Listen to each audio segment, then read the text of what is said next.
सोच जो आपके दिमाग को सड़ा रही है। क्या आपको पता है कि आपके दिमाग में एक दिन में लगभग 50,000 विचार आते हैं? जो आपने कल सोचा था वही आप आज सोच रहे हो।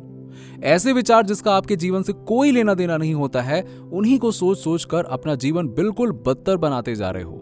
हर साल के शुरुआत में हम कुछ गोल्स बनाते हैं और फिर अपने आप से बोलते हैं कि मैं साल के अंत में ये काम कर लूंगा। लेकिन समय के साथ साथ हम कुछ चिंताओं और परेशानियों में पड़ जाते हैं जो कि आना लाजमी है, और इसके चक्कर में जो हमने साल की शुरुआत में बोला था वो भूल जाते हैं और फिर उसको करना छोड़ देते हैं। हमने छोड़ इसलिए दिया क्योंकि हमने शुरुआत ही गलत की थी। कभी भी अपने आप से ये मत बोलो कि मैं ये कर लूंगा, बल्कि ये बोलो कि मैं आज करूंगा।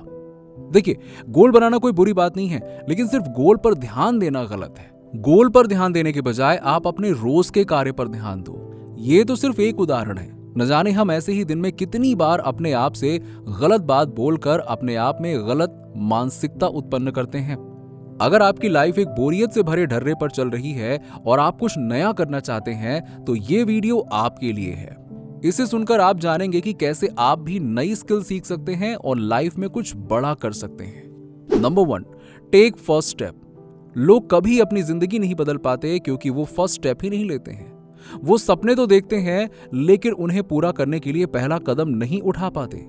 अधिकतर लोगों को लगता है कि उनमें लाइफ को चेंज करने के लिए जरूरी स्किल्स नहीं है, लेकिन अगर आपके पास कोई स्किल्स नहीं है तो आप उसे सीखना शुरू कर सकते हैं। उसके लिए पहला कदम उठाएं। मान लीजिए कि आप ब्लॉग शुरू करना चाहते हैं, लेकिन आपको ब्लॉगिंग का कुछ भी पता नहीं है, तो आप पहला कदम उठाएं और ब्लॉगिंग के बारे में सीखना शुरू करें। आपको इंटरनेट पर बहुत से रिसोर्सेज मिल जाएंगे जिनकी मदद से आप फ्री में ब्लॉगिंग सीख सकते हैं। इसी तरह आप अपनी मनपसंद की कोई भी स्किल सीख सकते हैं और अपनी लाइफ को बदल सकते हैं। Number 2, refuse to lose. कभी भी हार ना माने। अगर आप शुरू में ही खुद से बोल देंगे कि मैं हार नहीं मानूंगा, तो आपका ब्रेन इसके लिए प्रेरित हो जाएगा और आपको जीत की तरफ ले जाएगा। इसके लिए सबसे पहले आपको अपने गोल या प्रोजेक्ट को छोटे से भागों में बांट लेना चाहिए और प्रतिदिन कुछ एक्शन जरूर लेना चाहिए। अगर मुश्किलें आती भी हैं, तो आपको उन्हें धीरे धीरे सुलझाना चाहिए। इसमें टाइम लग सकता है, इसीलिए हड़बड़ी ना करें, बल्कि ठंडे दिमाग से डेली थोड़ा ही सही कुछ काम जरूर करें जो आपको आगे की दिशा में ही बढ़ाए। जैसे ब्लॉगिंग में भी आप धीरे धीरे आगे बढ़ें। पहले पोस्ट लिखना सीखें, फिर एसईओ पर ध्यान दें, फिर गेस्ट पोस्ट के बारे में सोच सकते हैं आदि। सब कुछ एक साथ करने मत लग जाइएगा, इससे आप हड़बड़ा जाएंगे और छोड़कर भाग जाएंगे। साथ ही खुद को दूसरों से कंपेयर ना करें। दूसरे की सिचुएशन अलग हो सकती है, सिचुएशन हर इंसान की अलग अलग होती है। Number 3, think differently about problems. कुछ लोग ये सोचते हैं कि उनकी जिंदगी में प्रॉब्लम्स ही प्रॉब्लम्स हैं और दूसरे तो मजे में हैं। ये सोचकर ऐसे लोग कुछ भी नया करने की नहीं सोचते हैं। वो पहले ही हार मानकर बैठ जाते हैं, लेकिन ऐसा नहीं है। हर किसी की जिंदगी में प्रॉब्लम होती ही होती है, इसीलिए आपको हमेशा ऑप्टिमिज्म अपनाना चाहिए। कितना भी बुरा वक्त क्यों ना हो, आपको कुछ पॉजिटिव ढूंढ लेना चाहिए। आपकी लाइफ में कुछ प्रॉब्लम्स जरूर होती हैं, लेकिन उसके साथ साथ अच्छी चीजें भी तो होती हैं।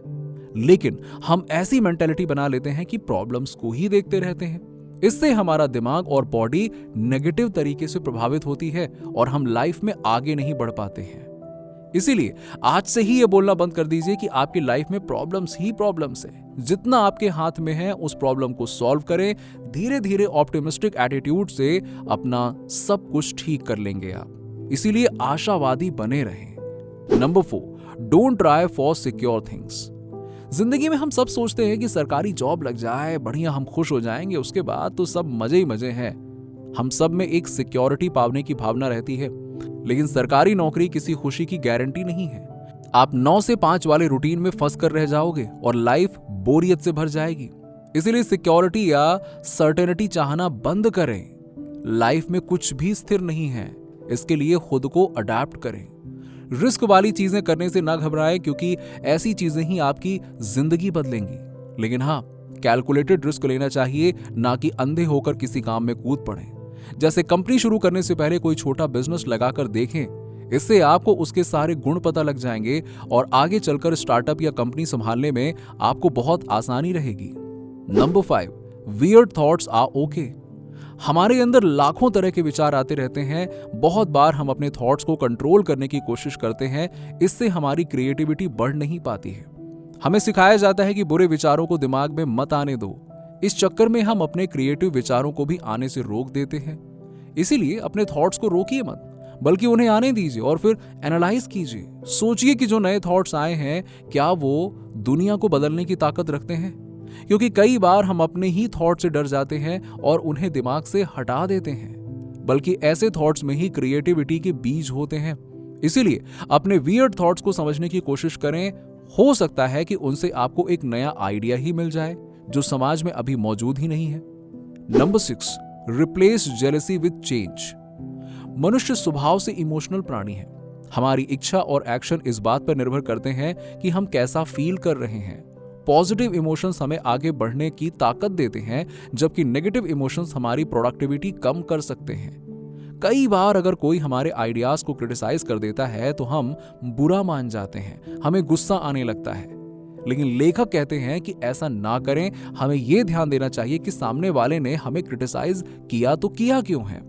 अगर सच में हमारे आइडिया में कोई कमी है तो हमें उसमें सुधार करना चाहिए। इससे आपका आइडिया और भी अच्छा हो जाएगा। तो ये तो आपके फायदे की बात हुई ना। ऐसे ही जब हम किसी को सफल होते देखते हैं तो ईर्ष्या से भर जाते हैं। हमें लगता है कि दूसरे हमसे ज्यादा सक्सेसफुल कैसे हो गए। लेकिन उनकी सक्सेस के बारे में नेगेटिव सोचने की बजाय हमें पॉजिटिव सोचना चाहिए। हमें यह एनालाइज करना चाहिए कि दूसरे ने सक्सेस हासिल कैसे कर ली। हमें उससे प्रेरणा लेनी चाहिए और यह भी सोचना चाहिए कि दूसरों को ईश्वर ने सक्सेस दी है, इस तरह वो एक दिन हमें भी देंगे। Number 7, remember earlier successes. हमेशा अपनी पिछली सफलता को याद रखें और यह भी याद रखें कि उसे पाने में आपको कैसी मुश्किलें आई थीं। लेकिन निरंतर प्रयास करते रहने से आपने सफलता हासिल की थी। पिछली सफलता से मिले इन सबकों को आप अपने गोल को हासिल करने के लिए भी लगाएं। हमारी स्ट्रगल में सबसे बड़े ऑब्स्टेकल्स हमारे खुद पे सेल्फ डाउट्स और कंफ्यूजन होते हैं। लेकिन इन पर काबू पाना सीखें। आप हमेशा एक जिद पकड़ लें कि इस गोल को हर हाल में पूरा करना है। आप उस गोल का एंड दिमाग में रखें और उस एंड की तरफ बढ़ते रहें। इस जर्नी में फिर चाहे आपको रास्ते या फिर प्लान भी चेंज करने पड़े, लेकिन जैसे भी हो एंड तक पहुंचकर दिखाएं।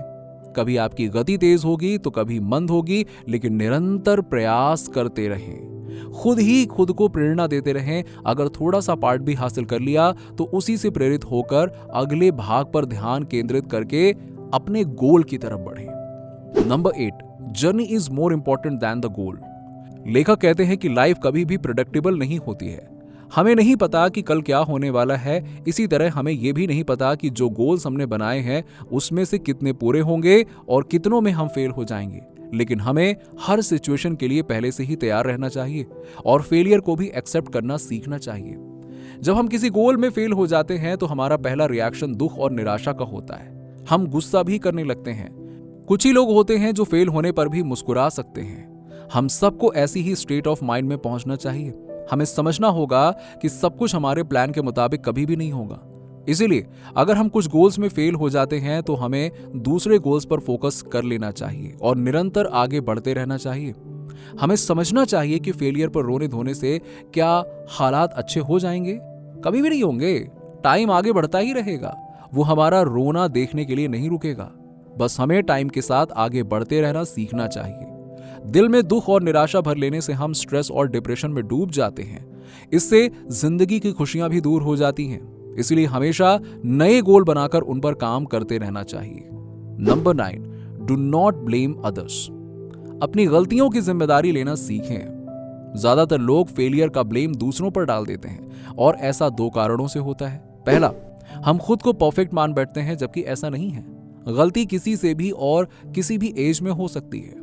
नंबर 2, हम सोचते हैं कि गलती मानने से और उसकी जिम्मेदारी अपने सिर पर लेने से हम छोटे हो जाएंगे। इन 2 कारणों की वजह से लोग गलती करने से बचना चाहते हैं और गलती से बचने के लिए वो नया काम करने का रिस्क ही नहीं लेना चाहते हैं। इसीलिए उनकी लाइफ में कभी ग्रोथ नहीं होती है।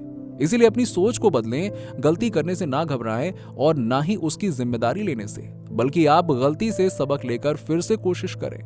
जितने काम आप करते जाएंगे उससे आपका तजुर्बा ही बढ़ता जाएगा और गलतियां सबसे अच्छी टीचर होती हैं। दूसरों की बात से आप उतना नहीं सीखते हैं जितना गलती करके सीखते हैं।